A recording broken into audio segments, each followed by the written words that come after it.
বন্ধুরা আপনাদের আবারও একবার স্বাগত জানাই ট্রেডার ভিউ ইউটিউব চ্যানেলে। তো প্রতিদিনের নেই আজকে আমরা আরও একটি ইন্ডিকেটর নিয়ে আলোচনা করব, যেই ইন্ডিকেটরের নাম হলো ডাইরেকশনাল মুভমেন্ট।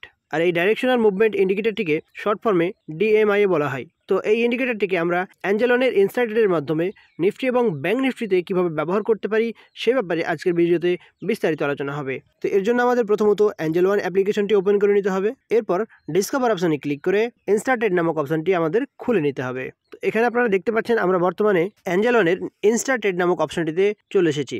এখানে আমরা চাইলে এক ক্লিকে নিফটি এবং ব্যাংক নিফটির চার্টে মুভ করতে পারি এবং নিফটি এবং ব্যাংক নিফটির চার্ট একই জায়গা থেকে আমরা অ্যানালাইসিস করে আবারও একই জায়গা থেকে বাই কল অপশনে ক্লিক করে এখানে কারেন্ট স্ট্রাইক প্রাইসটি সিলেক্ট করে প্রসিড বাটনে ক্লিক করব।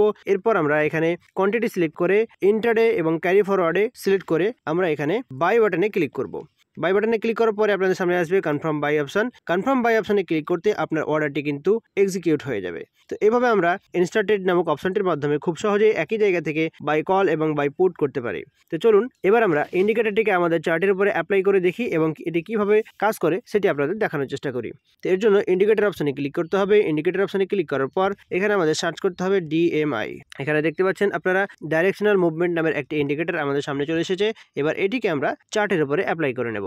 তো এখানে যে ডিফল্ট সেটিংস রয়েছে সেটি আমরা থাকতে দেবো। এরপর আমরা স্টাইল অপশনে ক্লিক করে প্রতিটি ইন্ডিকেটর নাই এখানেও আমরা কিছু নিজের মতো করে কাস্টমাইজ করে নেব। তো এখানে দেখতে পাচ্ছেন এখানে রয়েছে প্লাস ডিআই আর এখানে রয়েছে মাইনাস ডিআই, আর এখানে আরেকটি রয়েছে সেটি হলো এডিএক্স, কারণ এই ইন্ডিকেটরের সঙ্গে এডিএক্স ইনবিল্ড রয়েছে। তো এবার আমরা এই তিনটি কালারকে আলাদা আলাদা ডিফারেন্স কালারের মাধ্যমে আমরা একবার বোঝার চেষ্টা করব। তো এগুলো থিকনেস আমরা একটু বাড়িয়ে নিলাম এবং প্লাস ডিআইকে আমরা গ্রিন কালারে পরিণত করে নিলাম। এরপর আমরা মাইনাস ডিআইকে রেড কালারে পরিণত করে নেব এবং এটিরও থিকনেস বাড়িয়ে নেব। আর এডিএক্স যেটি রয়েছে এডিএক্সকে আমরা ইয়েলো করে দেব এবং এর থিকনেস আমরা বাড়িয়ে নেব। এরপর আমরা ওকে বাটনে ক্লিক করে দেবো। তো এবার আপনারা দেখতে পাচ্ছেন আমাদের চার্টের উপরে ডিএমআই ইন্ডিকেটরটি অ্যাপ্লাই হয়ে গেছে। এবার এই ডিএমআই ইন্ডিকেটর দেখে আমরা কিভাবে ট্রেড করব এটি হলো বোঝার বিষয়। তো চলুন এটি আপনাদের বোঝানোর চেষ্টা করি কিভাবে ডিএমআই ইন্ডিকেটরটিকে ব্যবহার করে ট্রেড দিতে হয়। তার আগে একটি জিনিস আমাদের খেয়াল রাখতে হবে, আমরা কোন টাইম ফ্রেমে আমাদের চার্টটিকে অ্যানালাইসিস করতে চাই এবং কোন টাইম ফ্রেমটি আমাদের জন্য সুইটেবল টাইম। তো এবার এখানে আমরা চাইলে 15 মিনিটে করতে পারি এবং আমরা 5 মিনিটেরও করতে পারি। তো আমরা এখন বর্তমানে 5 মিনিট টাইম ফ্রেমের চার্ট আমরা এখানে দেখব। তো এবার চলুন ডিএমআই ইন্ডিকেটরটি কিভাবে কাজ করে আপনাদের বোঝানোর চেষ্টা করি। দেখুন এখানে আমরা জানি এই তিনটি লাইন কি লাইন আমরা এর আগেই দেখলাম। তো এখানে রেড লাইনটি হলো মাইনাস ডিআই, আর এই গ্রিন লাইনটি হলো প্লাস ডিআই, আর এই ইয়েলো লাইনটি হলো এডিএক্স। এবার বিষয় হলো যখন প্লাস ডিআই অর্থাৎ এই গ্রিন লাইনটি এডিএক্স লাইনকে নিচের দিক থেকে ক্রস করে উপরের দিকে যাওয়া শুরু করবে তখন কিন্তু আমরা এখানে বুলিশ সিগন্যাল পাবো, অর্থাৎ এই সময় চাইলে আমরা বাইং পজিশন বানাতে পারি। তো আপনারা দেখতে পাচ্ছেন ঠিক এর সোজাসুজি আমরা এখানে ক্রস করতে দেখছি। তো এই সময় আমরা চাইলে কি করতে পারতাম, এই সময় চাইলে আমরা বাই কল অপশনে ক্লিক করব। এরপর প্রসিড বাটনে ক্লিক করে লট সাইজ সিলেক্ট করার পর ইন্ট্রাডে অথবা ক্যারি ফরওয়ার্ড সিলেক্ট করার পর বাই অপশনে ক্লিক করতে হবে। বাই অপশনে ক্লিক করার পর কনফার্ম বাই অপশনে ক্লিক করলে কিন্তু আপনার অর্ডারটি এখানে এক্সিকিউট হয়ে যাবে, অর্থাৎ এখানে আপনার বাইং পজিশন তৈরি হয়ে যাবে।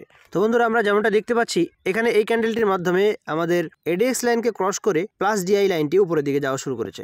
তো এখানে যখন বাইং পজিশন বানিয়ে নিলাম এবার আমাদের এটা দেখতে হবে যে এখানে আমরা কত পয়েন্টের মুভমেন্ট পেতাম। তো এখান থেকে বাই করার পর আমরা এতদূর পর্যন্ত যদি ওয়েট করতাম তাহলে কত পয়েন্টের মুভমেন্ট পেতাম এটা একবার আপনাদের দেখানোর চেষ্টা করি। তো বন্ধুরা আপনারা দেখতেই পাচ্ছেন আমরা যদি এই জায়গাটিকে দেখার পর এখানে আমরা বাইং পজিশন বানাতাম তাহলে আমরা এখানে প্রায় 417 পয়েন্টের কাছাকাছি মুভমেন্ট পেয়ে যেতাম যদি আমরা ডিএমআই ইন্ডিকেটরটিকে ব্যবহার করে এখানে বাইং পজিশন বানাতাম। তো চলুন এবার আমরা এর অপোজিট একটি উদাহরণ দেখার চেষ্টা করি, অর্থাৎ আমরা ডাউন ট্রেন্ডের একটি উদাহরণ দেখার চেষ্টা করি। তো বন্ধুরা যেমনটা আমরা দেখলাম বুলিশ সিগন্যাল যখন এডিএক্স লাইনকে ক্রস করে প্লাস ডিআই লাইনটি উপরের দিকে যাওয়া শুরু করে তখন বুলিশ সিগন্যাল পাই। এবার ঠিক এর উল্টোটা যখন দেখি আমরা এডিএক্স লাইনকে ক্রস করে প্লাস ডিআই লাইনটি নিচের দিকে যাওয়া শুরু করে এবং এই যে রেড লাইনটি রয়েছে অর্থাৎ মাইনাস ডিআই উপরের দিকে যাওয়া শুরু করে তখন কিন্তু আমরা মার্কেটে বেয়ারিশ সিগন্যাল পাই, অর্থাৎ এই সময় আমরা চাইলে আমরা সেলিং পজিশন বানাতে পারি। তো আপনারা দেখতে পাচ্ছেন ঠিক এই ক্যান্ডেলগুলি থেকেই কিন্তু এডিএক্স লাইনকে ক্রস করেছে। তো এখানে যদি কেউ সেলিং পজিশন বানাতেন আর এতদূর পর্যন্ত কমসে কম ওয়েট করতে পারতেন তাহলে এখানে কিন্তু একটা মোটা অঙ্কের পয়েন্ট আপনারা ক্যাচ করতে পারতেন।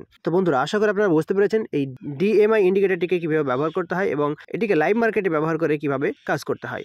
বন্ধুরা ভিডিওটি কেমন লেগেছে অবশ্যই কমেন্ট করে জানাবেন। ভিডিও ভালো লাগলে লাইক এবং শেয়ার করতে ভুলবেন না। আর হ্যাঁ একটি কথা মনে রাখবেন, এই ভিডিওটি শুধুমাত্র এডুকেশনাল পারপাসের জন্যই বানানো, অতএব এই ভিডিও দেখার পর কেউ হুটপাট করে ট্রেড নিতে যাবেন না। ট্রেড নেওয়ার আগে আপনারা প্রথমত মার্কেটকে ভালো মতন শিখুন, টেকনিক্যাল অ্যানালাইসিসকে বুঝুন, এরপর চাইলে আপনারা এইসব ইন্ডিকেটরগুলিকে কিছুদিন ব্যাক টেস্ট করুন। ব্যাক টেস্ট করার পর রেজাল্ট যদি ভালো পান তবে আপনারা এগুলিকে মার্কেটে ব্যবহার করুন।